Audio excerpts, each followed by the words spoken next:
Welcome back to the If You Don't Know, Now You Know TV. It's Christmas time, and hope everybody had a good time this season.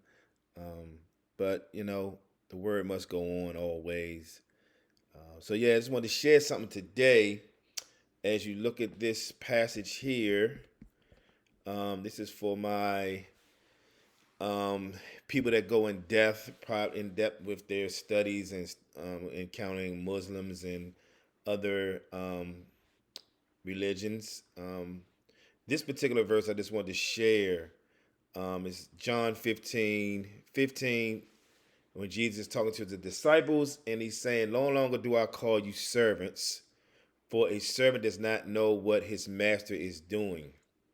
But I have called you friends, for all things that I have heard from my Father I have made known to you."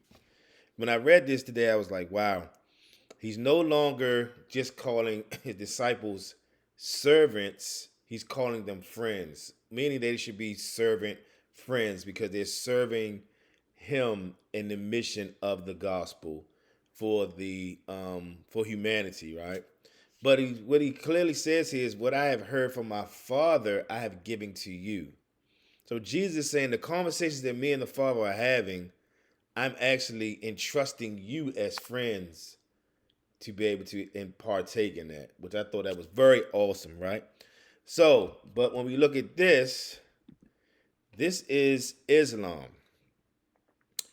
And Shah al Bukhari 77142, forgive my pronunciation, but Allah Messenger said, "You should listen to and obey your ruler, even if he was an Ethiopian slave whose head looks like a raisin." So when you think about that, he said you should listen to and obey your ruler, even if he's an Ethiopian black slave whose head looks like a raisin.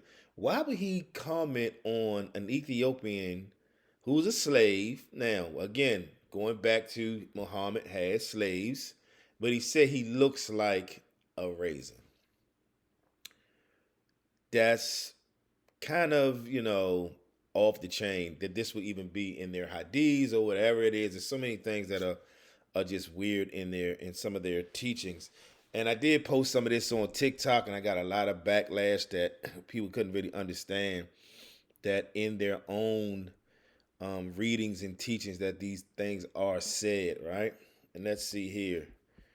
Let's see what this one says here. Now, this one says,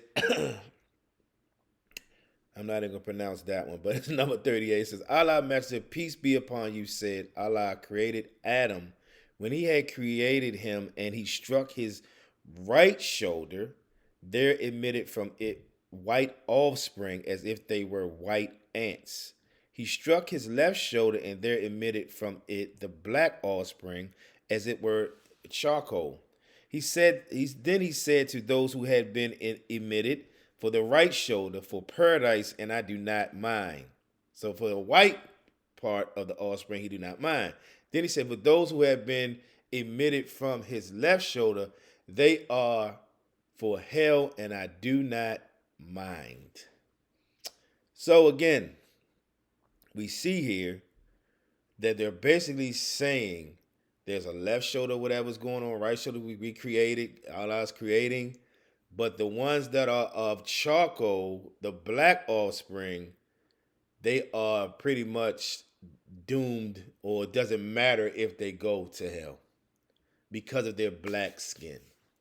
And I'm only sharing these things because a lot of my brothers that are in prison, I've been looking at some things lately. A lot of my black brothers go to Islam, but I really don't think they get some of these teachings. And I understand because sometimes people give you just enough, you know, um, give you just enough to make you feel like now you're righteous, but not going in depth to really see who Muhammad really is behind the scenes. Muhammad cannot be compared to Jesus at all. When you think about having slaves, Jesus came to set the captives free, right? So when you think about that, and he wants to call you, he calls us who believes friends. And then look at this verse 13 says, Greater love has no one than this, that to lay down one's life for his friend. So he's saying, I'm laying down my life for you. And now you will no longer be servants and slaves of sin. Muhammad did not die for sin. Muhammad just taught a lot of things that you really need to look over if you are Muslim. And maybe our black brothers and sisters really need to understand this, because Christianity was not based off of slavery, which we want to use the Atlantic slave trade for that. The Christians had it wrong big time. We understand that. But a lot of Christians, our Caucasian brothers and sisters, did fight for freedom for that. But in this sense, how do you follow a prophet? Because I don't follow any person. I follow Jesus. Jesus didn't have slaves. Jesus didn't permit slavery. But you see here, Ethiopian black slave whose head was like a raisin. There's many more passages I can get to explain these things. There's many more that talks about how he sold slaves too.